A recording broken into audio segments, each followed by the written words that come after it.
Hey, record loving friends, this is Brian from TokyoRecordstyle. I am finally here with my summer 2024 vinyl tag video. It has taken a couple of weeks for this video started by Dillon and Noble Records for it to get all the way around the world over here to Japan, and it's taken me a couple extra days to put my list together, but finally I'm here to make it happen. So, without further ado, Summer 2024 vinyl tag, starting with a song or album with summer in the name. Okay, now I had a lot to choose from. I had Flaming Lips Summertime, I had Sam Cooke, but I had to go with the jam In the Summertime by Mungo Jerry. This is a Japanese picture sleeve single that I had to track down at Red Ring Records this last weekend. It's not a particularly rare record and it's not a particularly expensive record, but I wanted to add it to the collection. I saw a bunch of LPs and I didn't really need the entire LP. I just love this song, and so I did track it down. It took me a little bit of effort. I heard a funny story about this. I called old Jeff Beck at Shinjuku Records, and he told me that back in the 70s, Mungo Jerry came to Japan and they played the Budokan and they were giving away tickets in Ginza somewhere. Apparently there wasn't very well sold concert. He told me that he showed up and there were only about 1,000 people in this rather big stadium. So anyway, this was written and composed by the lead singer, Ray Dorset. Sold over 30 million copies. It was #1 all around the world. It was included on the second album, Electronically Tested, from 71. Okay, next up, latest heavy pull. Okay, my latest heavy pull is actually 5 records. I got the entire discography all in one go of Kikagaku Moyo, the geometric patterns, a very cool psychedelic band from Japan. I know this band from around over the years. I never got to see them live. They kind of came together by auspicious circumstances. None of them were really musicians, but they all wanted to be in a band and they couldn't really play anything. And so they all had different tastes in music and they came together and created this sort of psychedelic, ambient, meditative, Zen sort of sound. Their first album is self-titled Kikagaku Moyo. Their second one is Forest of Lost Children. This is the one that is the particularly heavy pull from this batch. This is the one that was printed on some slightly peculiar label, Beyond maybe, and it goes for a fair penny on Discogs. And I think of all the pressings of this particular record, this is the one to have. Really beautiful artwork on the back. This one is The House in the Tall Grass. This is one of their standout records. A lot of the songs on this are really cool. It's instrumental and has vocals on it. It's got an ambient vibe to it. It's got sitar all over it. The band consists of 5 members. Go Kurosawa, Tomo Katsurada, who were the first 2 who came together. Go, I think, has gone on to maintain the label Guru Guru Brain Records, which now that the band has broken up is putting out other similar artists. They were the 2 primary founders of the band. Go first played guitar and then went on to play drums. He also sings and plays flute. Tomo Katsurada originally played cello, but went on to play guitar and also sing. They were joined by Kotsugai, who played bass and other percussion, and then by a name that I don't recognize as Japanese, Daoud Popal, who played guitar also and occasional percussion. And finally, I think Go Kurosawa's little brother, Yu Kurosawa, who had just come back when the band was forming from India and who joined them as the sitarist and also played keys, synths, organs, and so on. They have 5 albums. I've just shown you the first 2. House of the Tall Grass, beautiful artwork, both front and back. Kumoyo Island, phantasmagorical album cover that I couldn't even imagine what dimension or world this is in. But and they're all real. This I think has become one of their most beloved records. This is the one that I think got the most attention and acclaim. Finally, Masana Temples, which has some more bizarre, crazy artwork. Okay, so the reason I picked up the entire discography was because they were part of the collection of a beloved record store in Tokyo called Tent, which recently closed down, and Akezawa-san was clearing out the entire inventory of her shop and of her collection. van, and I wanted to take a little piece of the shop with me. I had heard this playing on the house system a number of times. I'd come in there on multiple occasions and heard this playing and said, "What is this?" And she said, "Oh, it's Kikakamoyo." I was like, "Oh, those guys, I gotta get those guys." And this was an opportunity to get the entire discography. So that is my heavy pull. Next up, WhackaMole. The notion of pulling out a random record from your collection, perhaps something that you haven't listened to for a while and that you should give a listen to. I'm just gonna reach up and grab, I'm gonna go all the way up to the top here. Let's see. Black Keys. Oh shit. The Black Keys, the big come up, signed no less. This is a good pull. Wow. I love this record. I bought this record at the show in, I want to say 99, 98.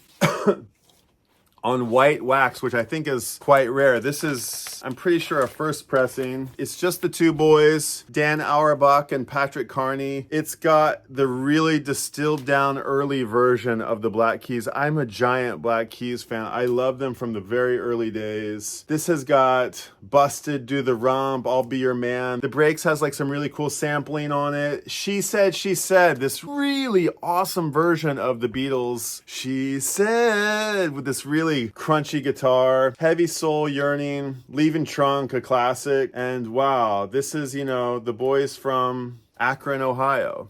Black Keys. I have almost their entire discography. Love them. I got the record back at the merch table and went up to the stage afterwards and both of them signed it. So that's a pretty special one. WhackaMole, lucky. Next up, an album cover with an animal on it. I am pulling out Hoist by Fish.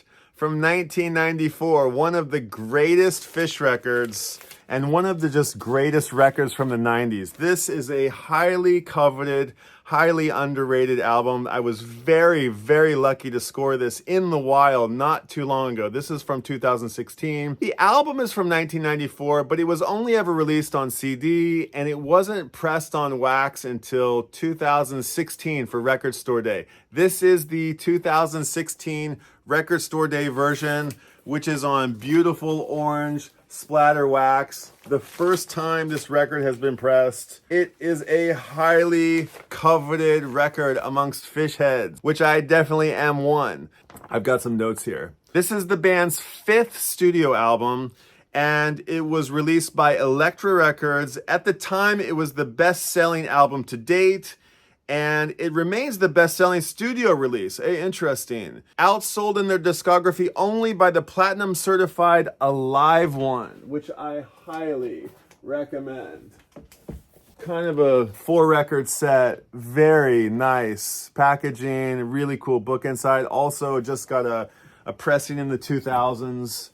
Down with Disease was the breakout single, which reached the top 40. It had a video on MTV that was directed by the bassist Mike Gordon. The band had a few different ideas for the title and cover of this album. So their previous album, Rift, from 1993, has this beautiful artwork on it by an artist named David Welker, I believe. On the cover of this record are the titles of all the various songs.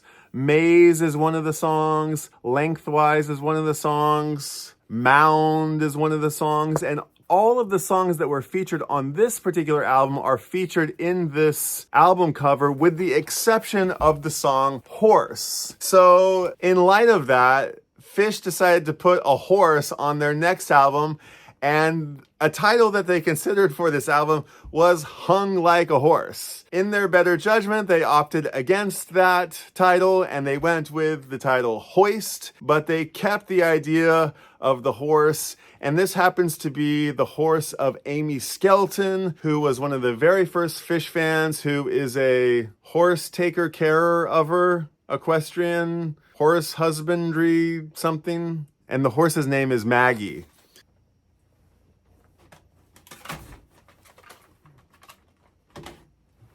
And Maggie, who was cared for by Amy Skelton, also is famous for the legendary Amy's Farm shows from 1991. She had a big farm out in Vermont somewhere, and they had some legendary shows. And here's my cassette. Fluffhead, Lawn Boy, Lizards, Crimes of the Mind. That's a Dude of Life song. Hoist was also produced by Paul Fox, who lived next door to Jonathan Frakes, whose mailbox is apparently uniquely decorated. Frakes, who played Commander Riker on Star Trek The Next Generation, sat in on the Hoist sessions and played trumpet on one of the songs, Riker's Mailbox. And then on June 26th of 1994, the band played a show in Charleston where in the first set they played the entire Gamehenge epic, and in the second half of the show they played the entire Hoist album from beginning to end, and that show is known amongst fish heads as the legendary Game Hoist show, a slight subversion of the Fish Halloween costume show. And this has some fish hilarity on the inside, a great jacket.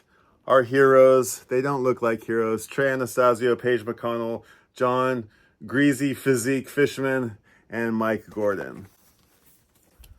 Fish, a record with an animal on it. Hoist, this is one of my treasures.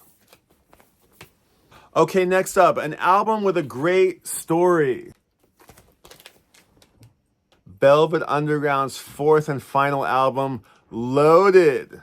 Signed, no less, by Lou Reed. Who Loves the Sun, Sweet Jane, Rock and Roll. This has one of the best 3-song openers of any record in the pantheon of rock and roll. This album is a little bit of a departure from Nico and the Velvet Underground and White Light, White Heat. And without John Cale and with the addition of Doug Yule, this is a little bit of a more poppy sounding record. I love this record. I hate that I got caught loving this record more than, Nico and the Velvet Underground, but this is my favorite Velvet's record and possibly my favorite record of all time.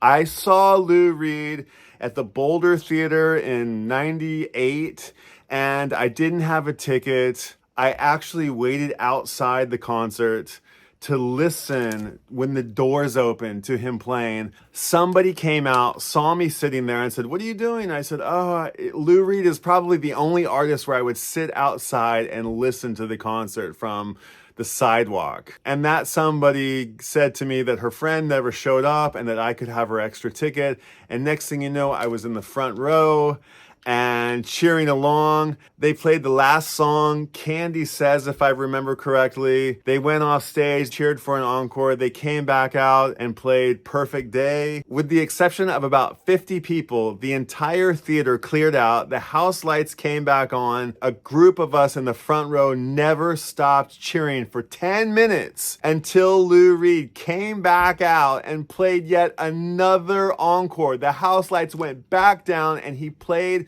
to a crowd of about 50 people, Heroin, which he hadn't played all night long. After the show, we couldn't believe our luck. We waited backstage, me with my records in tow. We waited for an hour. A security guard had come outside and told us that Lou had left the building. We figured that he had dashed out the front door and over to the Boulderado Hotel. We scurried across downtown Boulder and saw him checking into the lobby at the hotel. The manager insisted we leave. Lou's bass player came and said, "You guys want to meet Lou? Come with me, I'll introduce you." We go back inside. The bass player says to Lou, "Lou, you gotta come over and meet your fans." Lou was really put off by the thought of having to come and chat us up, and one of the girls I was with took her shirt off and bore it all in the hotel lobby. "Lou, come sign my tits!" And Lou came with a smile on his face, signed her bare breasts, then came over and signed my copy of Loaded. I got to tell him this was my favorite record of all time, and he signed it. Lou, so cool. Loaded. Okay, number 6. An album we would be surprised to see in your collection. Okay, I took this in a different direction. I thought an album that I would be surprised to see in your collection, and that is anything by the folk singer and songwriter Greg Brown. Greg Brown is an American treasure, a hero, a legend. This guy is the most unsung hero in the history of American music, possibly. Greg Brown, for those who know him, know how special of a songwriter he is. And for anybody who doesn't know him, consider this your lucky day because you have just stumbled into an entire world, a giant discography of amazing music. Sadly, Greg Brown's records didn't really get pressed on wax. I think a few of them did. If you ever see one out in the wild or a CD, you absolutely should pick it up. And if you can't, you should go stream him as soon as possible. Famously, he's from Iowa. He wears dungarees and shirtless and ratty old hats, and he plays guitar, and he has the most amazing voice. He's got one of those Leonard Cohen, Tom Waits voices. Better almost. Even better. And he had reoccurring occurrences on Prairie Home Companion, and nearly all of his titles are self-published, and some of them that I recommend to you are the Iowa Waltz from 1981, One Night, oh my god, these are so many great songs on these records, One Night, In the Dark, Songs of Innocence and Experience from 86, One More Goodnight Kiss, One Big Town, Dream Cafe, Friend of Mine, and this is where it gets really good. The Poet Game, Further In, Slant Six Mind. These records are sublime. It is a travesty that Greg Brown isn't a household name. You must stop what you're doing right now and go listen to as much as Greg Brown's discography as you can. Anybody who I've ever said to, you know Greg Brown, has said back to me, you know Greg Brown, and next thing you know, we are like kindred spirits, best of friends. Greg Brown is medicine. It's chicken soup for the soul. It is so good, and I'm so happy that I get to share with you my love and passion and appreciation for Greg Brown. So that would be my number 6, an album that I would be surprised to find in your collection. Next one, Cheap Heat. I just saw this record the other day for $5 in the bins. George Harrison's Living in a Material World. This is from 1973. It's his 4th studio album. It followed, of course, the crazy electronic record and Concert for Bangladesh, and it was the immediate follow-up to All Things Must Pass. It was critically acclaimed, and it talks a lot about his struggle with spiritualism and, living in the material world. There is a song on here that is worth the record itself. This one I got in 2003 for $5, $4.99. And this is the one where he's at, what is it? This is the famous one at his legendary house. I can see a Ferrari Dino here in the back, a Rolls Royce limousine, and there's Ringo, and maybe there's little Danny, and which one's Klaus?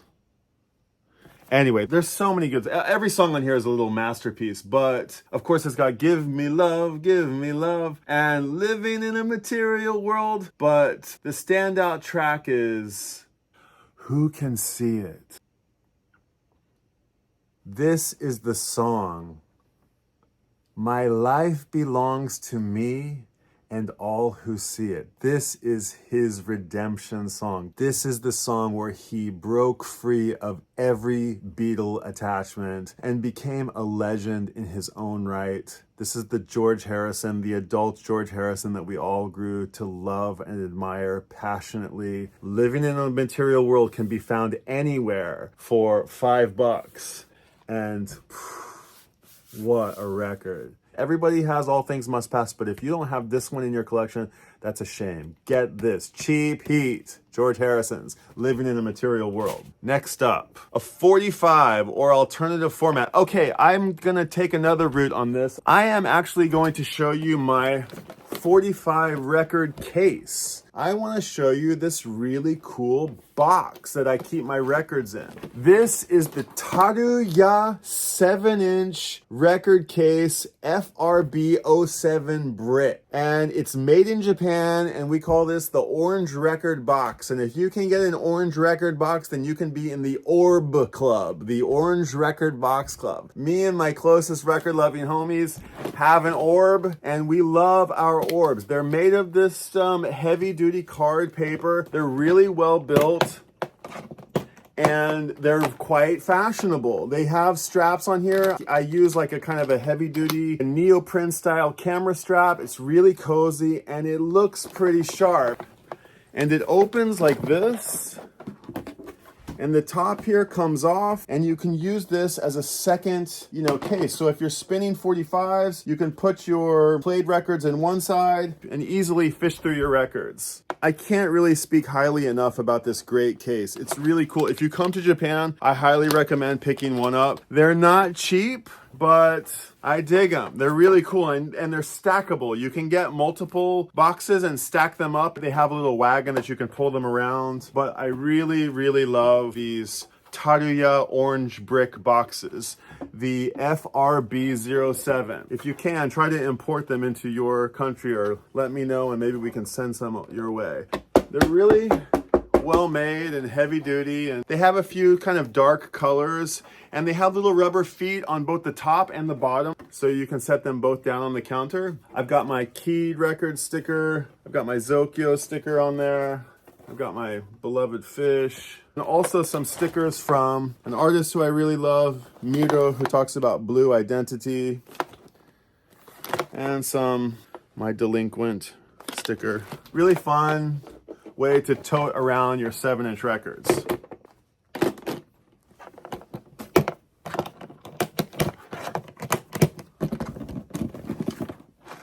Quite nice. Okay.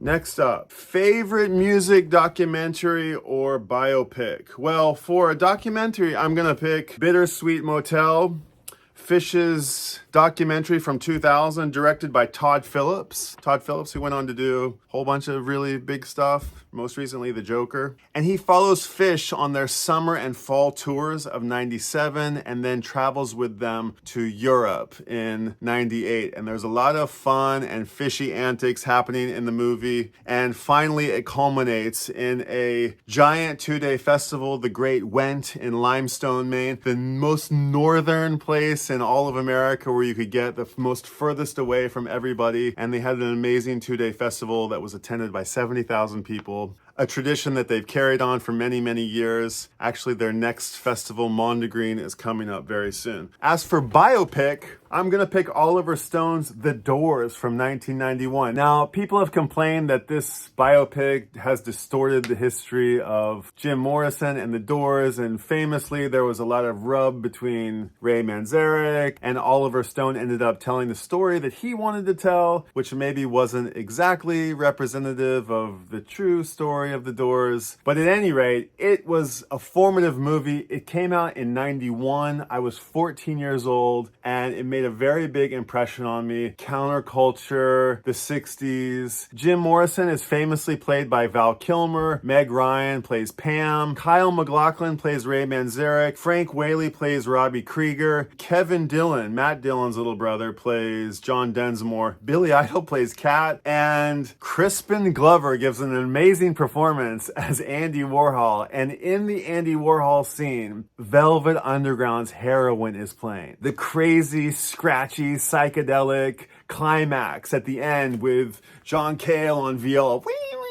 And I heard that, and it changed the trajectory of my musical life forever. I had to immediately find out who that was, went out and bought the Doors soundtrack, found out that that song was not on there, tracked down what album it was, and that was the first time I got Nico and the Velvet Underground's debut album with the banana peel on it, and the rest is history. Bittersweet Motel, The Doors. Next up, number 14, a box set. I'm not a big box set collector. I can't really afford them, but I do have a couple, and this is a kind of a fun one.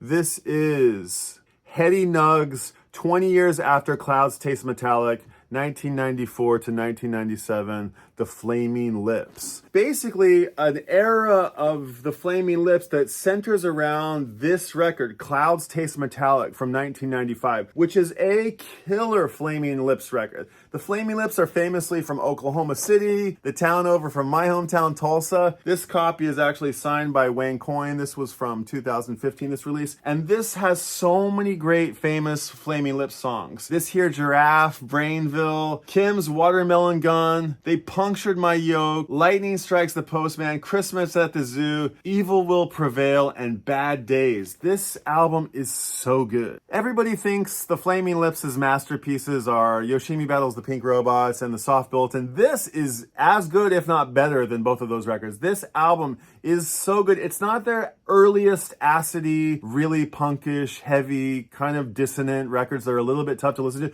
This is poppy. This is really, really good. If you know the Flaming Lips and you don't know this record, please go check this one out. It's so good. If you love the Lips and you love psychedelia, you're gonna love this album. There's so many crazy, cool songs on this, and it's every bit as Flaming Lips as their later records are, if not more. I really, really adore this record, and this box set comes with some other outtakes and live performances from this period. The King Bug Laugh, Psychiatric Explorations with the Fetus Needles, and due to the high experience, the Flaming Lips are providing needles for your balloons. Okay, so we've got the old lineup. I don't know who's left. Steve and Wayne. Yeah, that's my cool Flaming Lips box set. Okay, next up, the most trashed record in your collection. I would have to go with my heart-shaped 10-inch record, Monologue, 2018 Record Store Day release from the French indie duo Phoenix. Now, I love this record and I love this song, and this is famously off the album, which has some really cool packaging that's worth checking out. And this was a single that wasn't released on the LP, and you can see it's a heart-shaped 10-inch. I have only a couple of these sort of funky shaped records, and this happens to be one of them. I love this tune, really killer song. Nothing here on the B-side, just a flat grooveless wax. But the reason that it's trashed is that it's got this situation going on. It's got that off-gassing from the PVC sleeve, which I don't keep it in anymore. I've only put it in here for the sake of this video, but if you have any of these picture discs, they often come in these sort of heavy PVC type vinyl sleeves. They will kill your records over time. If you do have any, be sure to take them out, and they'll even like jump through cardboard and jump through boxes. I don't know what happens, but over time there's some chemical reaction that happens in these rather heavy sleeves, and what happens is some chemical jumps over to the wax and it ends up making these sort of like spiderwebby, moldy artifacts all over your record, which I'm not sure are coming through. You can kind of see them right here. And, you know, it plays fine, but it's essentially rendered the record worthless, even though it still does play. But I would say I probably have other records that are noisier and have more scratches, but I thought I would do a little public service announcement and tell you to beware of picture discs and ones like this that come in those special PVC sleeves that are no good. Next up, a local album. I have gone with an album that I didn't have for another video that I made for YouTube, a big expose on my most favorite Japanese band, Happy End, but I sadly did not own a copy of their second record and arguably their most famous record, Kaz Machi Roman. This is Wind City Romance. This is a killer record. This has the famous track Kaze o Atsumete, which was on the Lost in Translation soundtrack. The band famously consisted of Haruomi Hosono, Eiichi Otaki. Oh, these guys, they look like brothers. Matsumoto-san and Shigeru Suzuki. Takashi Matsumoto, who was the primary writer, and Shigeru Suzuki, or vice versa, don't quote me on it. This album was very avant-garde at the time, attempted to paint a musical picture of Tokyo before the 1964 Summer Olympics, through which sweeping changes transformed the city forever. And various songs are accredited to the various musicians in the band, but Banai Tarao, a fictional detective who has appeared in many Japanese crime thrillers, is credited with several of the songs on the album, and Otaki even opens the song Haikara Hakuchi by saying, "Hi, this is Banai Tarao," which is really funny. Oh, and this album interestingly sparked the Japanese language rock controversy, Nihongo Roku Ronso. These were highly publicized debates that were held between prominent figures in Japanese rock, notably members of Happy End and Yuya Uchida, regarding whether rock music sung entirely in Japanese was sustainable. I've talked about this on another video that is a tribute to one of my favorite albums, their first album, Yude Men. Please check that out. I'll leave the link in the show notes, and it also talks about my origin story in Japan and how Happy End is sort of part of that story. Last note about Kaz Machi Roman. Great record. If you don't own this, I highly recommend it. And I can see Ude Men peeking out right here. This is really my favorite. I love this one even more than Kaz Machi Roman, but both killer albums. In 2007, Rolling Stone ranked Kaz Machi Roman #1 on its list of 100 greatest rock and roll albums of all time. Okay, so Rolling Stone, #1 Japanese rock and roll album of all time. Moving on, number 13, an album from a faraway land. Okay, I've got something rather out there. Some of you will know this, some of you won't. Secos y Molhados from Brazil. This is a innovative, psychedelic, tropicalia MPB band from Brazil from 1973. This launched the career of Ney Matogrosso, who has this incredible falsetto voice. I would describe him almost as the Freddie Mercury of Brazil. Secos y Molhados is known for their first 2 records. These are both amazing records. Secos y Molhados fused lots of different genres together, including the indigenous sound of Brazilian Amazonian music mixed with rock, glam, experimental. This band is super cool and out there. There are so many killer harmonies and melodies. Even though I can't understand the lyrics, I feel that the lyrics are really compelling and poetic. Also, there are some videos on YouTube of these guys, and they had the most crazy costumes. It's like traditional indigenous Amazonian costumes mixed with Japanese kabuki and futuristic spaceman reflector glam costumes. Really wild. Ney Matogrosso stands out as one of the most expressive artists you will ever see. Like Freddie Mercury, like Prince. Really, really out there. This album is fantastic. I think my record happens to be like a bootleg. I've had this for ages, but it has some questionable quality and it's since been repressed, but I think an original goes for quite a lot and they're rather hard to come by. But I was very happy to even get this bootleg many, many, many years ago when it was very, very hard to find. I came to know this band, I think, by the passing of Rita Lee, which I had commented on my social media, and a Brazilian Japanese friend of mine reached out and said, "Wow, how do you know about Rita Lee?" I said, "I'm the only person I know who knows about Rita Lee, who was famously the lead singer of Os Mutantes, who I believe were at one point to Caetano Veloso, essentially what the band was to Bob Dylan. And she went off to become her own amazing artist, Rita Lee. I want to say she's still living. I want to say she only died recently. But anyway, I had posted something about my love of Os Mutantes, and my Brazilian Japanese friend reached out and said, "Oh, my dad's a big fan." I said, "Tell your dad to recommend some more Brazilian rock and roll," and he recommended this, and holy smokes, I am so glad she did. It has a song called Rosa de Hiroshima, Rose of Hiroshima, which I'm sure talks about the atomic bomb here. And so maybe there's some connection to Japan. The other standout tracks are Sangue Latino, Ovira, Primavera nos Dentes, and Fala.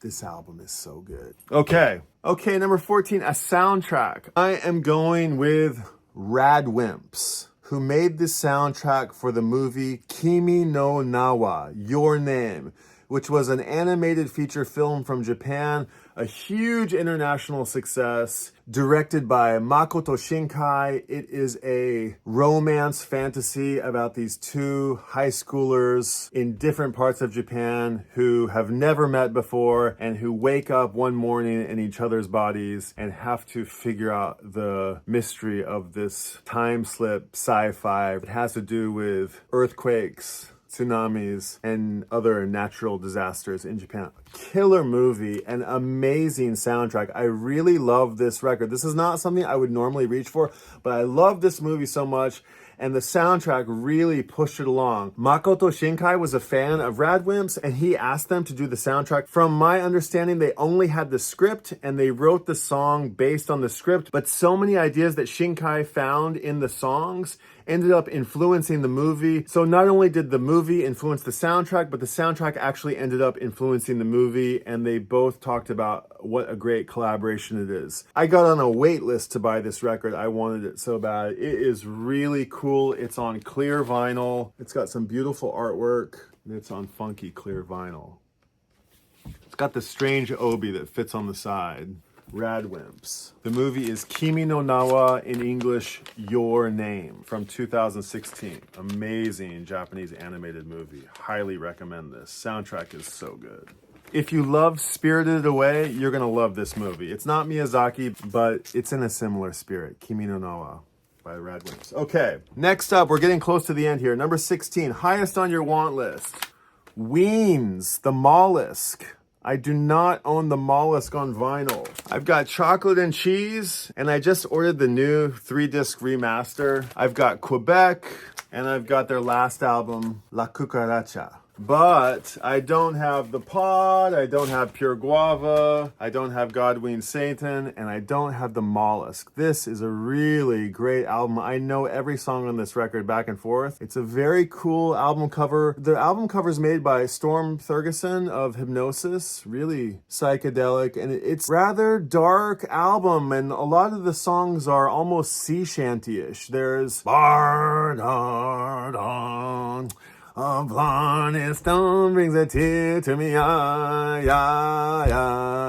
Very cool song. It's almost a little pogish. Yeah, really killer album. Both Dean and Gene Ween have said that this is their favorite record of their discography, and I'm very close to agreeing with them. It's maybe my second favorite after Chocolate and Cheese. This is a great record.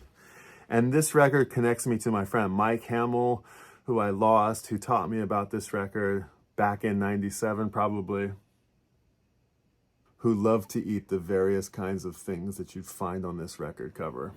Guy was obsessed with mollusks and oysters and the like. Ween the Mollusk. Another record that is highest on my wish list is the Software Slump by the band Granddaddy, Jason Lytle. I love this record. This is his sophomore record from 2000, and he famously recorded this in a barn in his boxer shorts trying to get a hold of his coke dealer. It's a concept album about a humanoid robot who struggles with his own existence and pleasing his master, and eventually drinks himself to death. It's got a little bit of a Central Scrutinizer vibe to it, and a little bit of maybe C-3PO in it. I do have this piano version of it. This was released a few years back. It's distilled down versions of the Software Slump songs. It's really good, but it doesn't match the sonic scape that is the original Software Slump. Granddaddy was introduced to me by my friend Manny Santiago, so Manny Santiago, salute to you. Granddaddy, Software Slump by Jason Lytle. On my wish list. One more on my wish list. Not a hard record to find, but Exile in Guyville by Liz Phair. I love Liz Phair, and I don't own Exile in Guyville. I own Whip Smart, her second follow-up album, which has some killer songs on it. Nashville, Supernova, X-Ray Man being a few of my favorites. But Exile in Guyville is a killer record. Exile in Guyville is also a concept album that combines the small town mentality of a 500-person gnawbone Kentucky type town with the Wicker Park indie scene of Chicago and the isolation of every place I've ever lived, says Liz Phair. From Cincinnati to Winnectica. It was a state of mind neighborhood that I was living in. Comic books with really disfigured, screwed up people in them. This sort of constant love of social aberration. Liz Phair has said that Exile in Guyville is a one-for-one reply to the Rolling Stones' Exile on Main Street, but a lot of detractors have questioned whether or not there's any validity to that. Liz Phair is the only artist in my entire life that I have ever written a fan letter to. I listened to this album recently from beginning to end, and it brought back a flood of memories of a past love. I just couldn't believe that I remembered every single word to every single song, and I hadn't heard this album in forever. And I wrote to her and said that it was an amazing record and it really represented a moment in my life, and thank you. And so Liz Phair, diehard fan, long-term fan. If you don't own any Liz Phair, go out and do yourself a favor and get you some. Okay, number 17, a channel shout out. Now, I am relatively new to the vinyl community, and I have already made a ton of friends and contacts, and there are lots of people who are deserving of a channel shout out, and I commit to shouting out your channels in future videos. But for this channel shout out, I want to give a very big salute to Rachel's Ghost. Now, Rachel has a lot of followers and doesn't need a channel shout out, but I just want to say thank you for providing a place for music lovers and vinyl enthusiasts to gather every single day for 3 hours plus whatever's going on in this Patreon stream. That is a ton of effort and a ton of passion and organization and thought to put into curating and cultivating a community for all of us to come and gather together. I really appreciate the effort that goes into it and the steadfast commitment that it takes to do this day after day after day. Rachel can, maybe in her own words, come off as, a bit prickly at times, but no more prickly than anybody else on the stream. But what I really admire about Rachel is that she is a real intellectual. Now, I am the lowly Luddite, but she is so well read and so well versed in all things of the world. She is a great host of a daily program. We are so lucky to have somebody who is so steeped in information of all kinds across all spectrums and fields and industries. I am constantly amazed about the depth of knowledge that she has about history, about sociology, about antiquity, about literature, about poetry, about chess, and about music. Respectfully, I think she kind of comes off as a commoner, someone of the people, but I recognize that it takes a lifetime of absorbing information, culture, history, and to be a true student of humanity, to be able to go off like she tends to go off at every single left and right turn that she takes on her show and on others. I don't often agree with Rachel. I don't often disagree with Rachel. I, being some years her junior, have no place to blow steam up her ass, and nor does she need to hear any sort of flattering words from me. But I genuinely appreciate the effort that goes into cultivating this community. And I really do appreciate this community genuinely. And I'm grateful to be a part of it. And I just want to say thank you, Rachel and Sue, and everybody who comes on, Rob and Mazzy and the whole crew. And I would put out a little wish upon a star that it becomes a more gentler world and place. But it's not my show, so I'll just leave it at that and say thank you. Okay. I hope that was sincere. Okay, now I'm gonna blow some steam up my ass because number 18 is a silver lining in vinyl, something positive. I didn't really completely understand the wording of this one, but Dillon from Noble Records talked about his own label, and I'm gonna promote Tokyo Record Style. It is my photography project and writing project that celebrates my love of music and my love of photography and my love of writing. I bring these three together and I document record collecting and music appreciators on the streets of Tokyo. I spot people with their record store bags and I take pictures of them and I upload them onto my Instagram and to my website at tokyo.record.style. I'm trying also to cultivate a community here in Tokyo of like-minded music lovers, people who want to expand their musical horizons. I go back and catalog all the records that I photograph. I try to listen to them all. I try to understand people through the kind of music that they like. And as I've said before, I'm calling this the human algorithm. It's not the Spotify or Amazon or Apple Music algorithm. It's the human algorithm. I'm finding out on the streets what people are listening to, what they have in their headphones, what their favorite recommendations are, and it's a really fun and rewarding way to discover new music. So please check out Tokyo Record Style. That's my number 18, silver lining. Okay, 19, a steal of a deal. I am going with Ghosts of the Forest from the band of the same name, Ghosts of the Forest, from 2019, led by our Fish frontman Trey Anastasio. Ghosts of the Forest is the name of the band, it's the name of the album, and it's the name of the project on a whole. It's a collection of 9 songs, and it was performed for about a year in different cities across America, whereas Fish plays a different and unique song set every night. Ghosts of the Forest was the same sequential 9 songs at every concert, and this album is a tribute to Trey's longtime friend Chris Cottrell, who died in 2018 of cancer. Chris Cottrell was a big Fish fan, and he loved Trey's guitar playing, the kind of purest guitar playing, and it's said that that is what the album is trying to chase, a distilled, pure sound without giant soundscapes or overdubs, simple songs, simple approach, simple execution. And Chris Cottrell was also a hunter, and he was familiar with this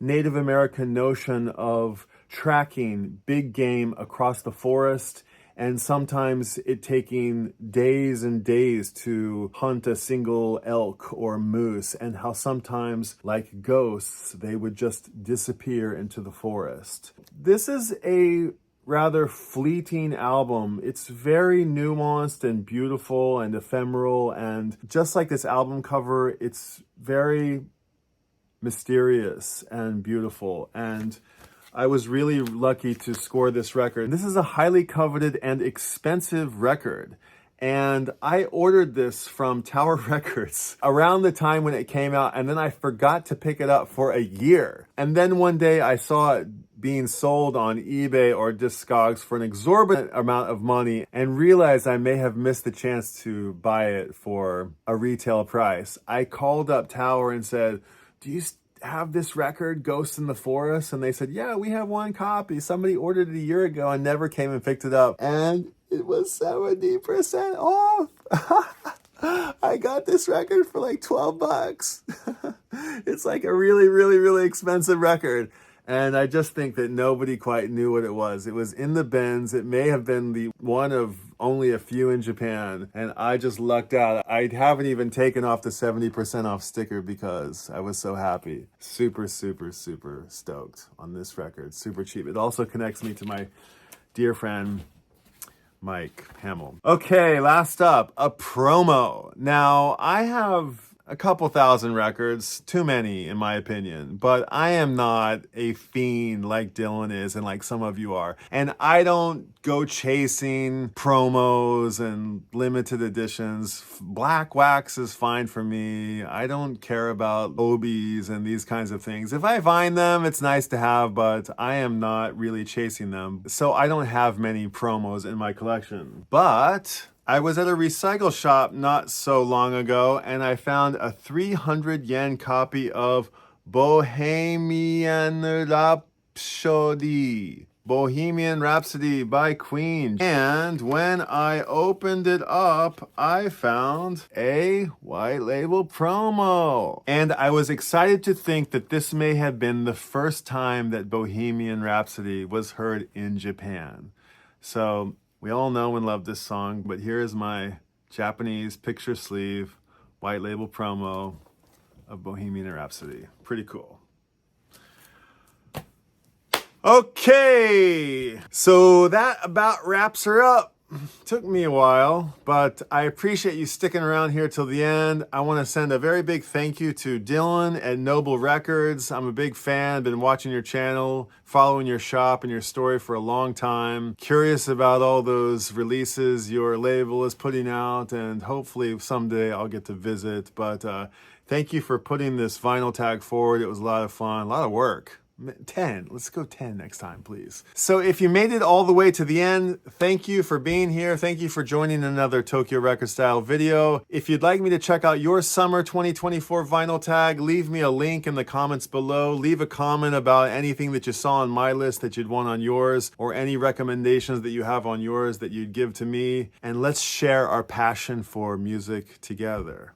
Okay, until next time, I will see you at the record store. Bye.